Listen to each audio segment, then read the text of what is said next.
क्योंकि उसमें ना तो आपने कोई जीन दिया और ना कोई, इल्मा म्यूट करो अपने को बेटा, ना तो आपने कोई जीन दिया उसको, ना आपने कोई जीन लिया उसमें से। आपने तो सिर्फ जो अंडा होता है उसमें से न्यूक्लियस निकाल के दूसरे सेल में डाला है, ये काम करा था आपने। तो इसको बोलते हैं एम्ब्रियो ट्रांसप्लांटेशन टेक्निक, है ना। हम बहुत टाइम तक, क्योंकि मूर्ख तो है ही इंसान, बहुत टाइम तक करते रहे genetic engineering, gene cloning cloning तो इसमें थी ही नहीं। ठीक हो गया।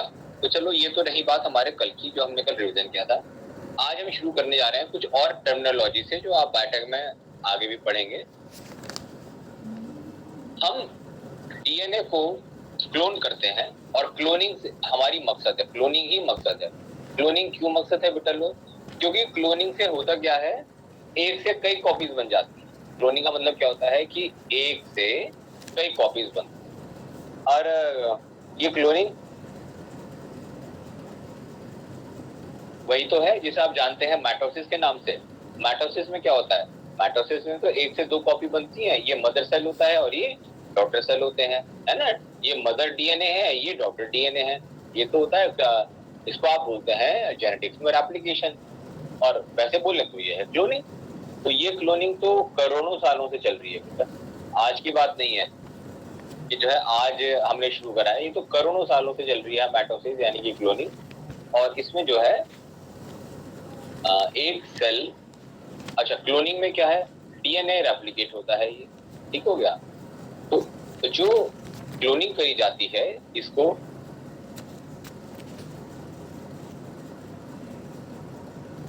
यहाँ पे हमारा मतलब ये है कि ये डीएनए था, ये फॉरेन डीएनए जिसको इसमें हमें इंसर्ट कराना है।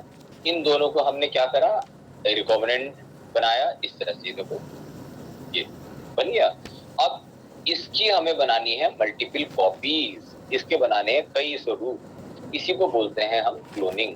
ठीक, ये हो गया आपका जीन क्लोनिंग। लेकिन मजे की बात ये भी है बच्चा लोग कि ये डीएनए सिर्फ मतलब पेट्री प्लेट में रेप्लिकेट नहीं करेगा, ये it will not replicate in petri plate. इसको एक शरीर चाहिए उसके लिए, और शरीर ये लिया जाता है नॉर्मली बैक्टीरिया का, जिसमें हम इस प्लाज्मिड को डाल देते हैं, और यहाँ पर ये रेप्लिकेट करता है 1 से 2, 2 से 4, 4 से 8।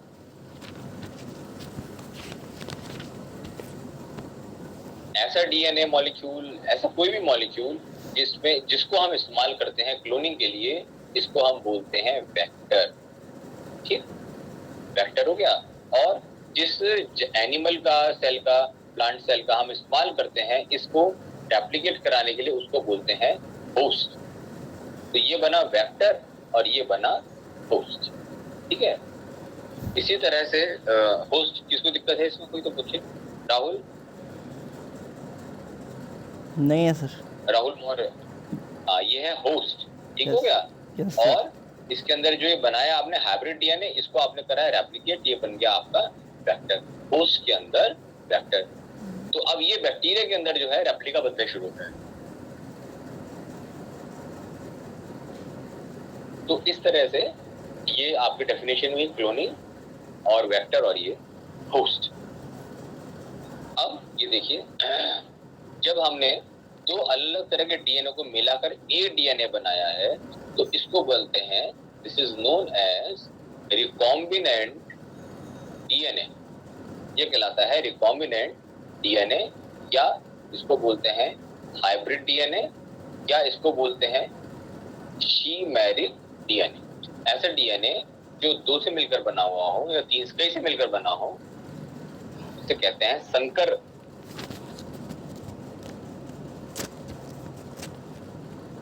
जैसे संकर प्रजाति बनती है ना, इस तरह से ये बना है आपका रिकॉम्बिनेंट डीएनए। और इसको अब हम फिर क्या करेंगे, मल्टीप्लाई। और इस टेक्निक को जिसमें हम रिकॉम्बिनेंट डीएनए बनाते हैं, हम लोग बोलते हैं recombinant DNA technology, RDT, recombinant DNA technology, combinant DNA technology. किसको कोई दिक्कत है इसमें? Jyoti, Ilma? No sir.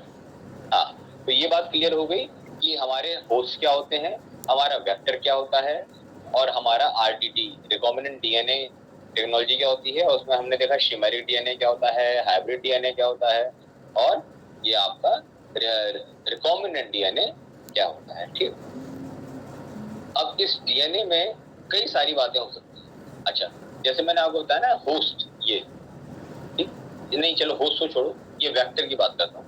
Vector हमारे कई तरह के हो सकते हैं। वेक्टर जैसे अभी तो मैंने प्लाज्मिड को लिया हुआ, ये प्लाज्मिड था बैक्टीरिया का।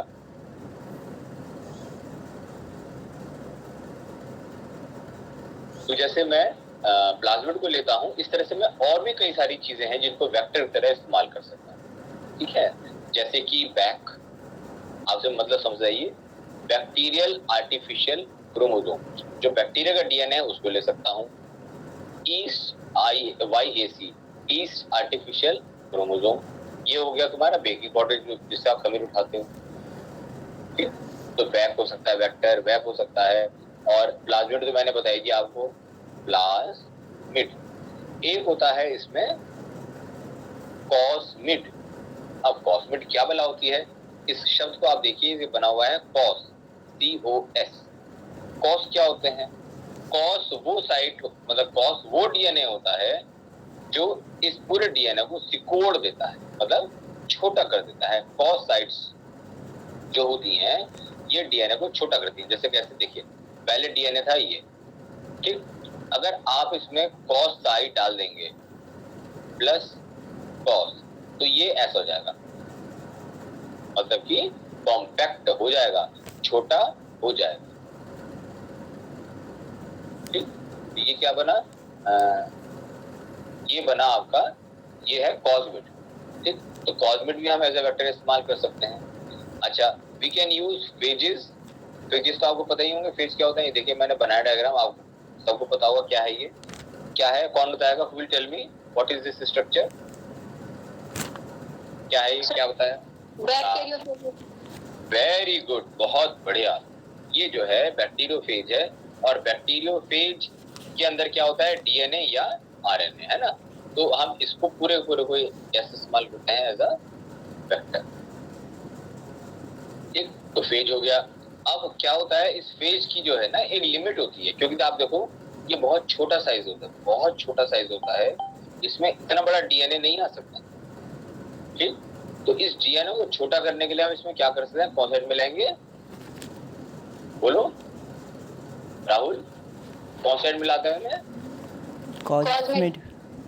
हाँ, कॉस साइड बोलेंगे, कॉस्मिड तो डीएनए का नाम हो गया, और कॉस, अभी योगेश आएगा, बैठो बैठो, या चलो योगेश की भी जरूरत नहीं है, मुझे 2 मिनट दो, मैं क्लास कर रहा हूँ ना अभी। तो ये कॉस साइट होती है, और कॉस साइट हम इसमें डाल देते हैं डीएनए में, तो जो बड़ा डीएनए था वो इसमें आराम से एडजस्ट हो सकता है। तो ये क्या थे मेरे, ये क्या थे, ये अलग अलग वेक्टर्स हैं जो हम लोग इस्तेमाल कर सकते हैं। बैक है, येक है, प्लाज्मिड तो मैंने बता दिया था, कॉस्मिड है, और ये बैक्टीरियोफेज है। इस तरह से हम वेक्टर कोई भी ले सकते हैं, और ये तो पुरानी चीजें, हम लेटेस्ट में हो सकता है कुछ और भी बहुत सारी नई चीजें आ गई, मुझे तो ये सब पता है ना। और इसमें मैंने आपसे डिस्कस किया पेज मिड। हाँ, ये देखो, इसमें जो डीएनए बनाया हमने उसे बोलते हैं पेज मिड। पेज मिड का मतलब क्या हुआ कि पेज के अंदर इसका जो डीएनए या आरएनए है उसके अंदर हमने डाली कॉस साइट, ताकि इसमें हम कोई बाहर का डीएनए, जो बड़ा डीएनए उसको भी इसमें एडजस्ट करा सके। तो ये कहलाते हैं वेक्टर। अब वेक्टर जो होता है ना, जो मैंने आपको ये चीज दिखाई है, ये भी मजाक नहीं है, it is not a very simple thing. देखने में तो बहुत छोटा सा है डीएनए, सिंपल है, लेकिन इसमें कई बातों का हमें ध्यान रखना पड़ता है। जैसे इसमें एक होती है आई साइड, आई इनिशिएशन साइड, एक होती है इसमें टर्मिनेशन साइड, टी। आई का मतलब होता है कि जो ये आरएनए बनाएगा या प्रोटीन बनाएगा, उसकी जो है ये सीक्वेंस होती है इसमें ना, आई में क्या है, इनिशिएशन। तो अगर आई सही रहेगा तभी तो आपका डीएनए बनेगा नया या प्रोटीन बनेगा। अगर आई खराब हो गया तो कुछ भी नहीं बनेगा। इसी तरह से ये है आपकी टी साइड, यानी कि टर्मिनेटर साइड। टर्मिनेटर मतलब कि टी साइड यानी टर्मिनेटर साइड। क्या काम होता होगा टर्मिनेटर, कौन बताएगा मुझे, होल टेल मी राहुल। पता नहीं सर। टर्मिनेटर साइट क्या करती है डीएनए में? कुछ नहीं पढ़ रहे होगे तुम लोग, वैसे कहने को 6th सेमेस्टर में आ गए हैं लेकिन पता कुछ नहीं है।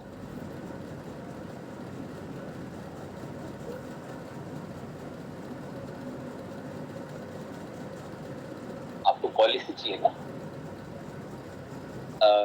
जब आप अंदर घुसे होंगे ना चैनल में, वहीं पे राइट हैंड साइड में ऑफिस है, डॉक्टर गौरव बैठे होंगे वहां, यू टॉक टू हिम। मैं डॉक्टर गुप्ता हूँ और सूरज यहाँ बैठता है, he is responsible for CC and TC. नहीं, in this building only, as you enter in this building, left hand room. अच्छा, he sent you here, you have to wait till Suraj comes, you may sit there, okay? हाँ जी, कौन बताएगा मेरे को terminator site का फायदा? ज्योति, इल्मा, अनामिका, गुंजन, ज्योति, महिमा, मृदुला, नंदिता, नेहा, प्रियंका, राधा, रक्षिता, रंजना। रक्षिता बताओ टर्मिनेटर साइट क्या करती है? देखो, जॉब नहीं दोगे मैं तुम्हें क्लास से रिमूव कर दूंगा। This is all I can do. कर दो सर, अब मुझे People who will not speak in the class, I will just remove them from the group.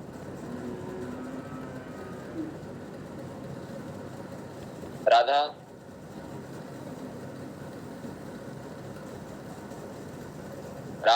आवाज आ रही मेरी? Are you able to listen me? Are you listening me? इल्मा, Priyanka, हाँ तो बताओ टर्मिनेशन सेट का क्या फायदा होता है? नाम से मालूम चल रहा है टर्मिनेशन सेट क्या करेगा। अगर इतना भी नहीं पता तो वैसे मेरे ख्याल से 8th-9th क्लास में वापस दोबारा एडमिशन ले लो तुम लोग। You people don't deserve to be in BSc final year. Tanyapal, termination site का क्या फायदा होता है डीएनए में? What is the use of termination site? Neha Rana,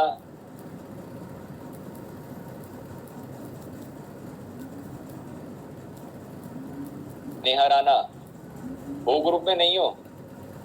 are you there? बताओ फिर, then tell me what is the use of ये termination site.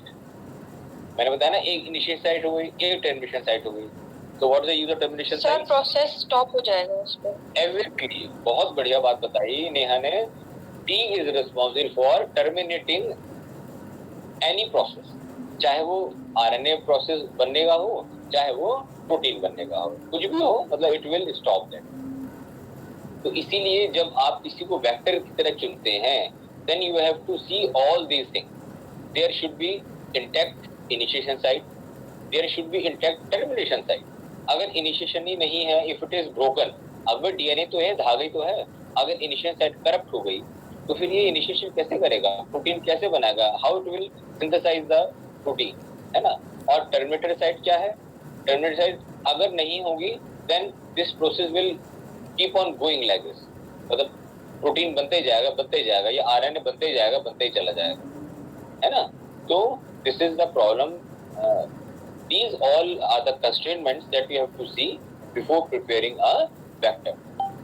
जो डीएनए आप बाहर से डाल रहे हो वो भी करप्ट नहीं होना चाहिए, है ना। तो इस तरह से हम वेक्टर जब चुनाव करते हैं तो इन सब बातों का ध्यान। अच्छा, किसी को प्रॉब्लम इसमें? अब तक किसको प्रॉब्लम? नेहा, राधा, नेहा राणा, नामिका, अर्जुन, इल्मा, ज्योति, महिमा, मृदुला, किसको प्रॉब्लम अब तक? राहुल,